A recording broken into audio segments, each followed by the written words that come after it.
Hello friends, मी पूर्वा तुमच्या सर्वांचं सखी संगीत किचनमध्ये खूप मनापासून स्वागत करते। तर आज मी तुमच्याबरोबर तळणीचे मोदक मैदा व गव्हाचं पीठ न घालता कसे करायचे ते शेअर करते। सर्वात आधी मोदकावरील आवरणासाठी पीठ मळून घ्यायचे। त्यासाठी मी 2 वाटी बारीक रवा घेतला आहे।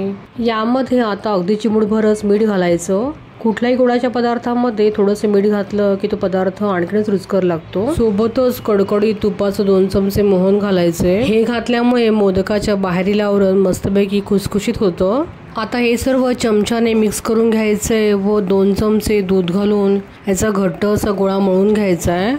आता हा गोळा तासभर झाकून ठेवायचा जेणेकरून हा चांगला मुरेल।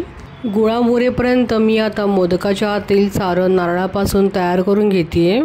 मोदकाच्या आतील सारण करण्यासाठी पॅनमध्ये मी पाव चमचा तूप घातले। आता यामध्ये 1 बाउल नारळाचा चव घालायचा आहे। आता हे 2 मिनिटांपर्यंत चांगलं चमच्याने परतवून घ्यायचे।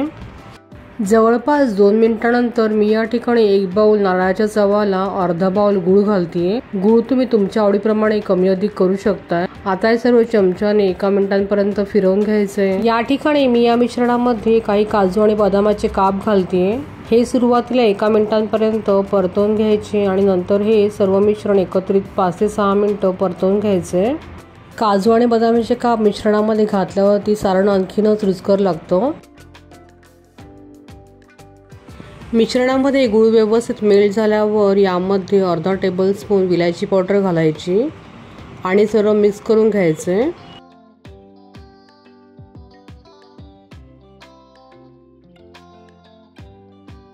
या ठिकाणी मोदकातील सारण तयार झालं। आता हे मिश्रण थंड करून घ्यायचे।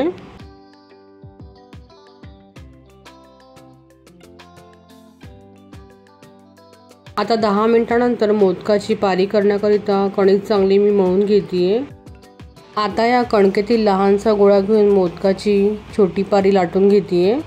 ही पारी लाटताना आपल्याला खूप जास्त जाडही नाही व खूप जास्त पातळही नाही। व्हिडिओमध्ये दाखवल्याप्रमाणे पारी लाटून घ्यायची आणि यामध्ये मोदकाचं सारण भरून घ्यायचं। मोदकाचं सारण भरताना ते थोडं जास्तच भरायचे, तेव्हाच मोदक खाताना खूप टेस्टी लागतो। सारण पारीवर ठेवल्यावर बोटांनी पारीला जवळजवळ फोल्ड करत एकाच ठिकाणी सर्व फोल्ड व्हिडिओमध्ये दाखवल्याप्रमाणे एकत्र करत मोदक व्यवस्थित बंद करून घ्यायचा, जेणेकरून सारण बाहेर येणार नाही।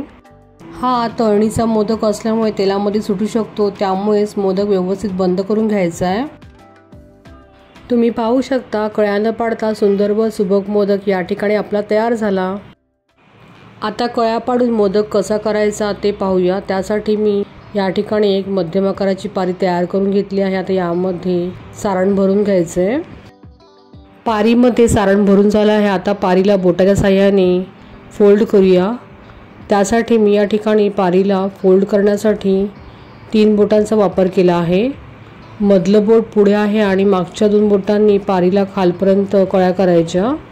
पारीला खालपर्यंत फोल्ड केल्यामुळे मोदकाच्या कळ्यांचा आकार खूपच छान दिसतो। या ठिकाणी सर्व चुन्या या करून झाल्या आहेत। आता सारण मधल्या बाजूला दाबत व्हिडिओमध्ये दाखवल्याप्रमाणे सर्व चुन्या एकत्र करत मोदक वरून बंद करून घ्यायचा व एक्स्ट्राचा पारीचा भाग तो काढून घ्यायचा आहे। या ठिकाणी मी अशाच प्रकारे सर्व मोदक हे करून घेतेय। तुम्हाला माझी कळ्या न करता आणि कळ्या पाडून या दोघांमधली कुठली पद्धत मोदक बनवण्याची सोपी वाटली हे नक्की कमेंट करून कळवा। या ठिकाणी पांढरे शुभ्र सुंदर व सुबक मोदक तयार झाले। आता हे मोदक आपण मध्यम ते मंद आचेवरती तळून घ्यायचे।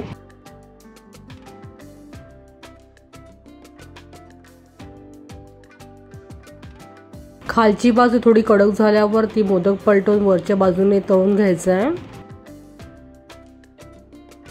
हलक्या तांबूस रंगावरती मोदक हा चांगला तळून घ्यायचा आहे। आता हे मोदक हलक्या तांबूस रंगावरती खुसखुशीत तळून झाले आहे। आता हे आपण प्लेटमध्ये काढून घेऊयात।